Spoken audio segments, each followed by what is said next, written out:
Hi, welcome back to my channel. Get off my lawn, please. It's Vickie Wednesday. Yay!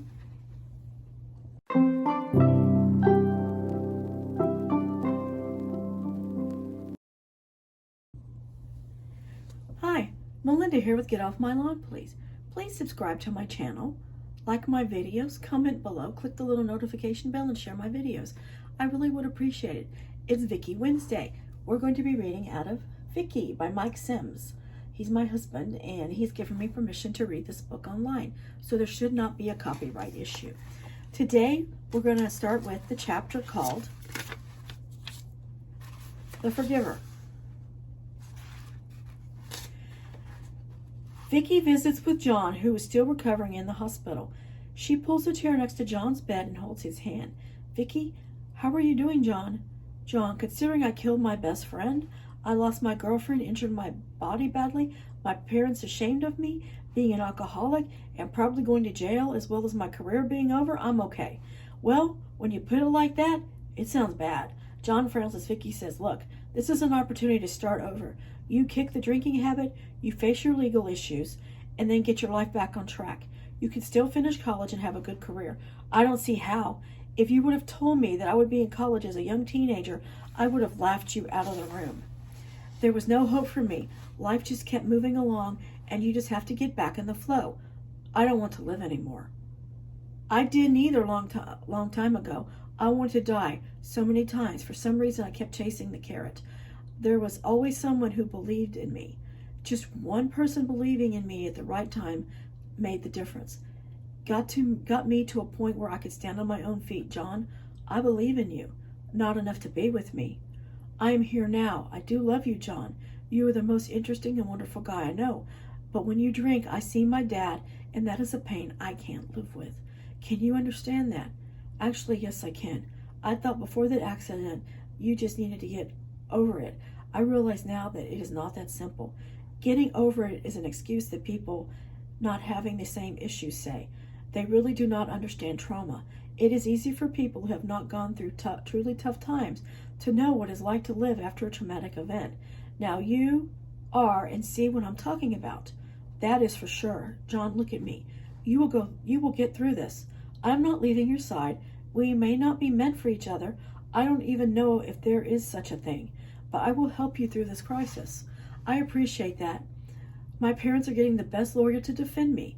They seem to think I can get away with probation, but I am out of the fraternity and maybe the school. At least you are getting good help legally. You are not getting away with anything. You will have to live with this the rest of your life. You will have to, there is no punishment that can equal that in the end, but you must live on. Yeah, live on, whatever that is. Vickie looks down at the ground and then back up. You know what killed the dinosaurs. What? An asteroid, I guess? No, that was just the start of things. It was actually the lack of sunlight from the dust and cold that killed the dinosaurs eventually. But even after the meteor hit, they had life. Those that survived the impact still had to carry on. This is your meteor, and the dust may cloud your life for years, but you must continue to live on. So live your life. You sound like a motivational speaker. It came from one, the greatest one I know. Live, John. Live for me and live for you. Live for those who will help you in the future. John's eyes are heavy with tears as he looks up at Vickie.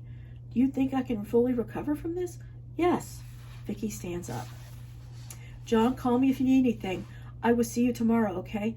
John nods yes as Vickie leaves and says, Vic, I love you. Vickie, I love you too, John. She smiles and leaves.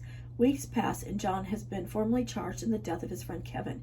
He is able to wheelchair to the courthouse as he attends various legal proceedings. He has managed now to be able to stand and walk with a severe limp. It has been found to have enough evidence to have John face trial. His legal team have prepared well as his court date arrives. His parents, friends, Vickie, and family members of Kevin attend. John is tearful as prosecution describes the accident in detail, and police, as well as other witnesses, give testimony. John can only think of his friend Kevin. Vickie is even called to describe what she saw, as well as Cindy. He is found guilty of manslaughter and is now up to the judge to decide his punishment. The judge allows final words from friends and family of John and Kevin. Vickie approaches and begins to address the judge. Your Honor, I am here not to condone the actions of drinking that caused this accident. My father, drank, and it was very hard living with that. John, despite his drinking problem, is a good man. It has been an honor to know him. You see, I could have stopped him and avoided the whole thing, but I let him go, and this terrible event took place. I wish you would consider that John has many good things to contribute to this world. Please don't incarcerate him where his goodness will stagnate. He needs help, not jail. Help him so that he continue to help others. He volunteers to so many groups that help people with disabilities. I never even knew he did all that. He just kept it a secret. That is the way he is. Never brags, just does things that are good. He has one weakness, and that weakness caused him to make a terrible mistake. He will have to live with that. People don't punish the ones who help the ones that make the mistake. Please don't punish the ones who helps for that one mistake. He can't bring back his friend Kevin, but he can live for him. Thank you, Your Honor. Vickie sits down as the judge calls for everyone else who would like to speak. He calls again, and there is silence. As the judge is about to call an end to his part, Kevin's mom, Miss Lesserson, stands up. I would like to say something. The judge motions her to come forward to the podium. Mrs. Lesserson wipes his tears and clears her throat to speak. My dear Kevin was taken from me and his father. Taken from us by someone who grew up with Kevin. They met in 3rd grade. They did everything together. They shared toys, stories, and their lives. They were like brothers. Kevin loved John, and we loved John. They even followed each other to college and chose similar career paths so they might stay together and work later. John did not kill my boy. Alcohol did. If you have to punish anything, punish the demon alcohol for what it did to my boy. Let John get treatment, but let John go. Let him continue the path that he and my boy set out to do. If I can forgive John and want him to live free, you can too, Your Honor. Shouldn't it be me who decides his fate? If there is justice, it would be up to me. So I say let him go, because he is the only son I have left now. She cries and slowly makes her way back to the seat with the help of her husband. Everyone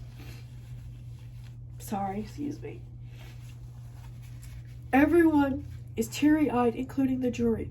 The judge asks John if he would like to make a final statement before sentencing. John stands up, stares down at the podium. I'm sorry, Kev. I'm sorry, Mr. and Miss Lesserson.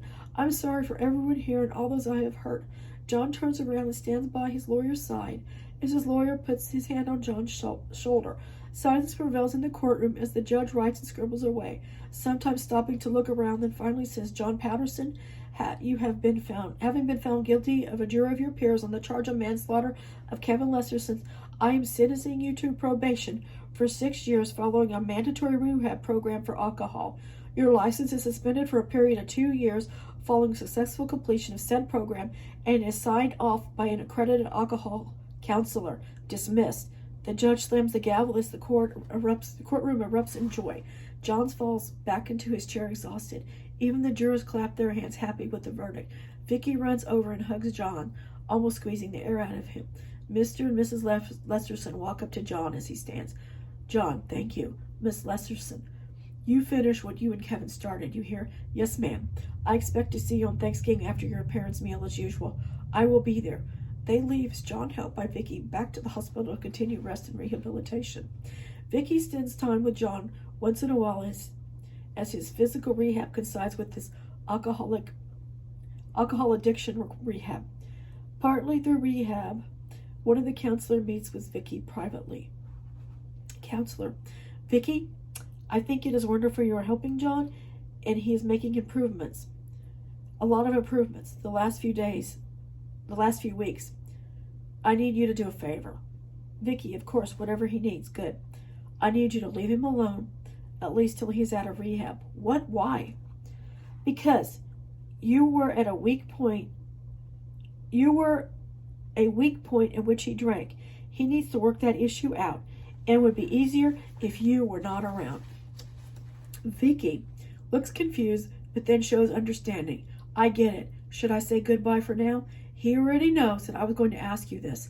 He wanted me to tell you that he is okay. Also something about no more meteors. Vickie laughs. Okay, I understand. Very good. I will contact you when it's all right to meet him again. Vickie shakes hands with the counselor and leaves the hospital. Senior moments. Another year has come and the summer has passed. Cindy returns from her festivities. Cindy, hey girl, as she hugs Vickie. Don't you go anywhere? Have you been here all summer? Vickie, everything I need is a walk away. Besides, where am I going to go? You could come with me. Sorry, I just have so much invested here. Besides, I need to keep control of what money I have. It is enough with the scholarship to pay for college debt-free and buy a car later. Trying to stay on target. Not everyone has generous parents. Okay, the parent thing again. Okay, I am lucky, but I will never be as smart and as beautiful as you. Vickie smiles. Thank you, but I would trade my life for yours in a heartbeat. Have you heard from John? He is out of rehab and moved to another college to finish his degree. I heard that from some mutual acquaintances. You still love him, don't you? He was the closest guy I could see myself with. But hey, I'm young, plenty of time for that. I have a surprise. Oh? I met a girl here on campus right before summer started. I called her over the break and we met up. She is awesome. I think I'm in love. That's great, Sin. She lives at the other end of the dorm. I hope you like her. It is only important you like her and she's good to you. I suppose you will want to room with her? Hell no, you are my roomie. Besides, having her move in might spoil the magic, right? Right. So when do I meet her? She will stop by as soon as she makes it back in, probably tomorrow. Okay, then. I would ask what you did over the summer, but I already know. Then you're correct. God, you are so boring at times. But what is it I know? But that is what I love about you. I think the term you're looking for is stable. Whatever. Cindy unpacks and unwinds as they both settled in. The next evening, Cindy and Vickie were reading their studies when a knock on the door occurs. Cindy jumps up and answers the door quick. Lana! Lana, Cindy. They both hug and give each other a kiss. Cindy, Lana, meet my roomie Vickie. Vickie, Lana. Vickie stands up and shakes hands with Lana. Lana looks just like Vickie in many respects. Tall, blonde, similar eyes. Lana, you have a strong grip. Vickie, so do you. Lana, I run a lot and like to climb. Vickie, that will do it. Cindy and Lana sit on her bed as Vickie sits down on hers. Cindy, Lana almost wore me out running one time this summer. Lana, I think you did get wore out. Cindy, true. They both kiss and smile. Vickie, you two seem to really hit it off. Lana, yeah, she's smart and cute. Cindy, you are so fit and good looking. Vickie, no offense. You are gorgeous too, but not available. Cindy's face turns red. I'm sorry. Lana, Cindy, don't worry about it. It's cool. I can see how you go for Vickie. I could see how you could go for Vickie, but she does not swing that way. Vickie, yeah, I'm a guy type of girl. Lana, that's a shame. Vickie, I don't think so. Cindy, say, hey, Lana, how about we go out? Lana stares at Vickie and says, sure, Cindy. I'll get up to leave as Lana moves to the door, but her eyes are fixed on Vickie. Vickie stares back as they both leave. The next day at lunch outside, Cindy and Lana arrive and sit on the bench across from Vickie. Cindy, hey, Vickie, girl. Vickie, hey, Sin. Hey, Lana. Lana, Sticky Vickie, how are you today? Vickie looks back, just fine, Lana Banana. Cindy, come on, ladies, be nice. Hey, Lana and I were thinking about going to a movie tonight. Join us, my treat. Vickie, no one likes to be an extra wheel. Cindy, no, we talked about it would be fun. Lana, come with us, Vickie.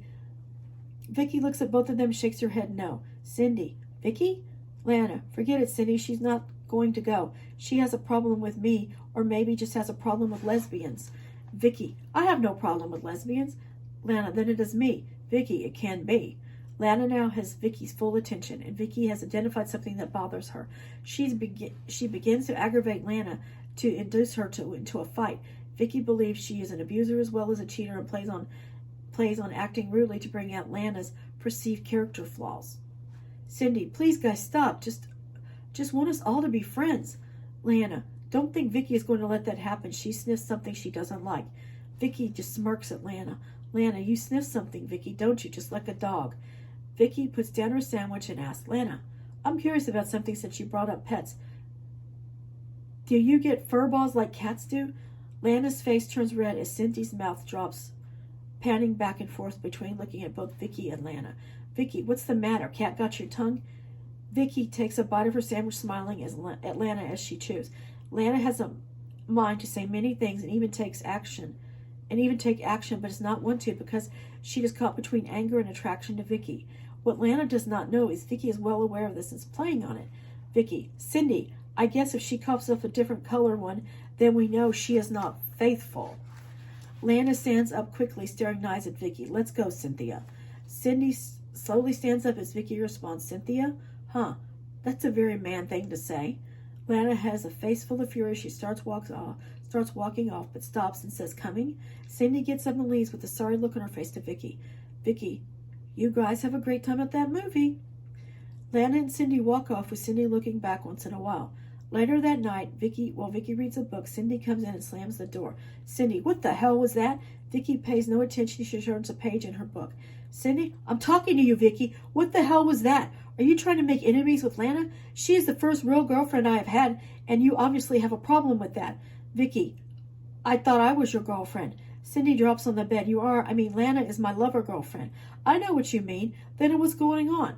Vickie puts the book down. You want to know? God, yes. As I have no issues with having a lover girl, that girl is not good for you. Why? She does not see you the way you see her. Oh, really? How is that? Vickie looks at Cindy for a while. Never mind. You will discover it for yourself. No, I want to know why. If I tell you, you will despise what I say. If you believe it, you will always wonder if I'm wrong. You will find out for yourself. Just be careful. Careful. Am I an infant? I've had my heart broken before. That's not what I'm talking about. Oh, so she is an abuser. Not everyone abuses people just because you grew up with that. I'm just concerned for you, okay? I'm sorry, but my parents never beat the hell out of each other, so I don't think of people that way. Vickie stands up, throws the book on the bed as she looks at Cindy. Vickie starts to leave as Cindy says, I'm sorry, Vickie, I did not mean that. Vickie leaves as Cindy holds her head in her hands, dummy. Vickie walks around the cool night. She wanders slowly, thinking about the evening's conversation, and eventually she stops. Vickie, you can come out now. Vickie turns around and Lana walks out of the shadows. Lana, how did you know? What are you doing here? Lana walks up to Vickie. I don't want to be your enemy, but a friend. Lana gets very close to Vickie's face and whispers, won't you be my friend? What about Cynthia? She's okay for now, but I think I need a real woman. Lana moves in slowly to kiss Vickie as Vickie leans back. Lana, what's the matter? Scared of womanly companionship? You think with all the bad men have done to you, you would want a woman. I see. Cindy has been talking to you. She likes to share like most women. I want to share myself with you.